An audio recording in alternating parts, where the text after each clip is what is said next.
At the end of a normal day, two people can live through almost the same events and go to bed with completely different stories in their minds. One remembers the rushed morning, the awkward message, the mistake at work, the bill they still need to pay.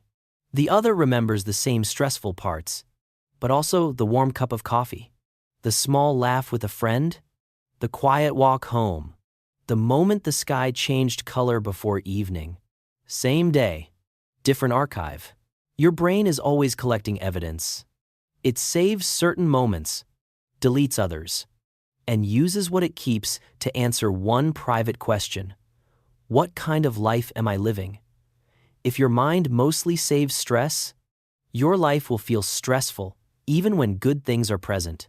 If your mind learns to register safety, warmth, progress, and play, happiness stops feeling like something random. It becomes something your brain can recognize again. Today, we are going to rebuild that archive through 3 simple practices. They are not dramatic. They do not require a perfect morning routine or a completely different life. They begin in the ordinary moments you already have. The first practice is learning how to catch the brain while it is editing the day. Imagine your mind as a tired security guard working a night shift. Its job is not to admire the building. Its job is to notice danger, a strange sound, a shadow near the window, a door left open. That is useful when danger is real. But in modern life, the same guard reacts to an unanswered email, a cold reply, a number in your bank account, or someone else's success on a screen. The alarm goes off, even when there is no emergency. This is why a small problem can take over your whole mood. Your brain is not trying to ruin your peace. It is trying to protect you with an old system that does not always understand the difference between discomfort and threat. The mistake many people make is arguing with the thought. They think, I should not feel this way. Why am I so negative? What is wrong with me? Now, the original stress has a second layer: shame. A better response is quieter. You name what is happening. When a negative loop begins, pause and say, my alarm system is active. That one sentence creates space. You are no longer inside the thought completely. You are observing it. Then ask yourself a grounded question. What is actually happening in the room right now? Look around. Name 3 neutral facts. The desk is here. My feet are on the floor. The room is quiet. This may sound too simple, but it does something important. It moves your attention from imagined danger back into present evidence. You are not pretending the problem does not exist. You are reminding your nervous system that this moment is not the entire story. Try this today when your mind starts building a disaster out of one message, one mistake, or one uncomfortable feeling. Name the alarm. Return to the room. Choose the next small action. Not the perfect action, just the next honest one. Drink water. Reply later instead of reacting now. Write the worry down instead of carrying it around. Step outside for 2 minutes. Continue the task for 5 more minutes. Happiness does not begin by deleting every negative thought. It begins when your brain learns that a thought is not always a command. The second practice is teaching your brain to keep good evidence. A strange thing happens in many busy lives. The difficult moments leave fingerprints. The good moments pass through like light through glass.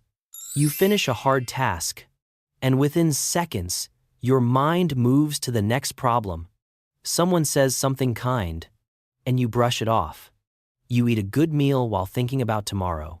You receive a small sign that life is still supporting you, but your attention is already somewhere else. The good moment happened, but your brain barely saved it. Over time, this creates a distorted inner record, not because your life has no beauty, but because your mind has not been trained to let beauty land. So the second practice is called the 30-second bookmark. Once a day, when something feels even slightly good, stay with it for 30 seconds, not 5 seconds.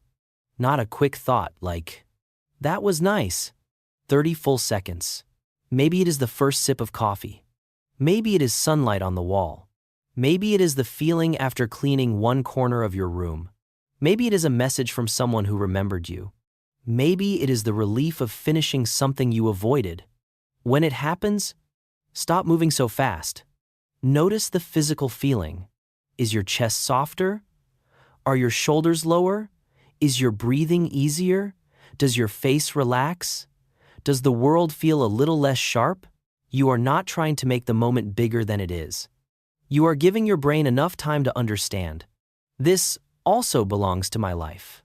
A practical way to do this is to attach it to something you already repeat. After your first drink of the day, bookmark 1.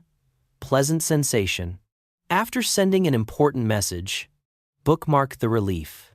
Before sleeping, bookmark one moment from the day that you do not want your brain to erase. This practice is small, but it changes the way your mind files reality. Stress will still appear, problems will still need solving, but good moments will stop disappearing without a trace. And when your brain has more good evidence to work with, it becomes easier to feel that your life is not only something to survive, it is something you are allowed to notice. The third practice is rebuilding play, especially if you have become very good at being serious. Many adults do not lose happiness because they are weak. They lose access to it because every part of their day has been turned into a project. Exercise becomes body improvement. Reading becomes self-education. Rest becomes recovery for productivity. Hobbies become side hustles. Even silence becomes another tool for performance. Eventually, your brain starts asking a painful question. Is anything here simply for living? Play answers that question. Play is any activity you do without needing it to make you impressive, efficient, or useful. It is drawing badly because your hand enjoys moving, cooking something strange because you are curious, playing music with no plan to post it, kicking a ball around, dancing in your room, reading fiction, building something, walking without tracking your steps. The point is not childishness. The point is freedom from constant evaluation. A brain that never plays becomes stiff. It only knows goals, problems, deadlines, and improvement. That kind of mind may become productive, but it often becomes emotionally dry. So here is the practice. Choose one low-stakes activity you used to enjoy before life became crowded. Then schedule 30 minutes for it this week. The rule is simple: no measuring. Do not turn it into content. Do not judge whether you are good. Do not make it another identity. Let it be ordinary. If you draw, draw badly. If you sing, sing imperfectly. If you cook, experiment. If you walk, wonder.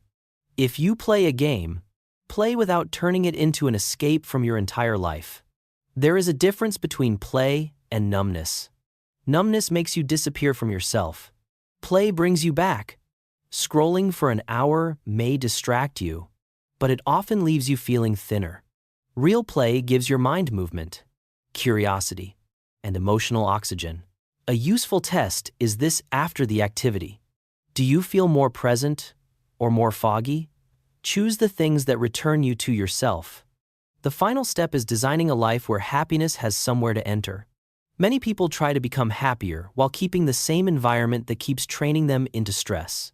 They wake up and give their first attention to notifications. They work in rooms full of visual noise. They rest with a phone in their hand. They leave no empty space in the day. Then wonder why peace feels impossible. Your brain is shaped by what surrounds it. So instead of relying on willpower, create small doors for better attention. A door before the phone, 10 minutes in the morning before you check messages. A door before reaction. One breath before replying to something emotional. A door before sleep, one written sentence about what was good today. A door before work, a clear desk. One tab open. One task named. These are not aesthetic details. They are signals. They tell your brain what kind of mode to enter. If your environment constantly says, react, compare, hurry, consume, your mind will obey. If your environment quietly says, notice, choose, breathe, Continue. Your mind has a different path available. Start with one door, not a full life makeover. One repeatable boundary between your attention and the noise. Maybe your phone charges outside the bedroom. Maybe your first drink of the morning happens without a screen. Maybe your desk has only the object you need for the next task. Maybe your evening ends with one lamp, one notebook, and no performance. Happiness often grows better in a life with fewer leaks, less unnecessary input, fewer open loops, fewer moments where your mind is pulled into battles it did not choose. A calmer brain is not an empty brain. It is a brain that finally has enough space to register what is already here. You do not have to become a different person to feel happier. You have to help your brain record your life more honestly. Catch the alarm before it becomes the whole story. Stay with the good long enough for it to leave a mark. Make room for play that does not need to prove anything. Design small doors that protect your attention from constant noise. Over time, these practices change the archive. Your mind begins to save more than danger. It saves relief, warmth, progress, beauty, connection, small evidence that life is not only pressure, and one day, without forcing it, you may notice a quieter thought appearing in the background. There is still difficulty here, but there is also enough good to keep going. If this helped you see your mind differently, save it for a day when your brain forgets the good. And if you want more calm, practical reflections like this, you can subscribe and come back whenever you need a steadier place to think.